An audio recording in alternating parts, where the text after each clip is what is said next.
Donc en fait on est 3 associés, donc je suis associé avec mon père et mon frère. Donc on a 3 troupeaux sur le GAEC, donc il y a un troupeau de vaches laitières, donc une cinquantaine de vaches de race Montbéliarde et Abondance. On a aussi un troupeau de chèvres, donc environ 120 chèvres laitières, et une trentaine de brebis laitières. Alors en ce qui concerne les vaches, donc le lait nous il est livré en totalité à la coopérative des Hauts-de-Bauges à la Compote, donc pour être transformé en tome des Bauges. Et le lait des chèvres et des brebis, il est transformé en totalité sur l'exploitation.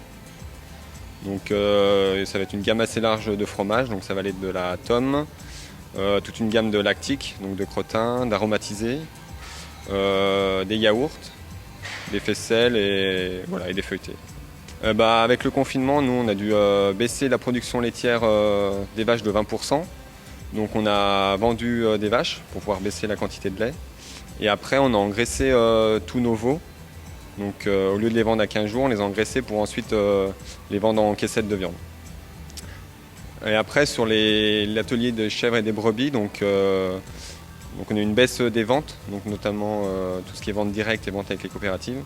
Donc, on est plus parti sur des fromages avec des affinages un peu longs pour pouvoir reporter le lait. Voilà.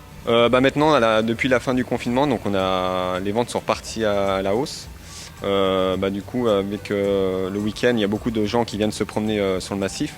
Donc toutes les coopératives, les magasins avec qui on travaille ou même en vente directe, donc on a revu une hausse des ventes. Là, on est en plein, donc là on est dans la période des foins.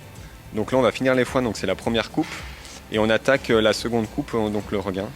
Et donc ces fourrages, ça nous servira à nourrir les troupeaux pendant la période hivernale.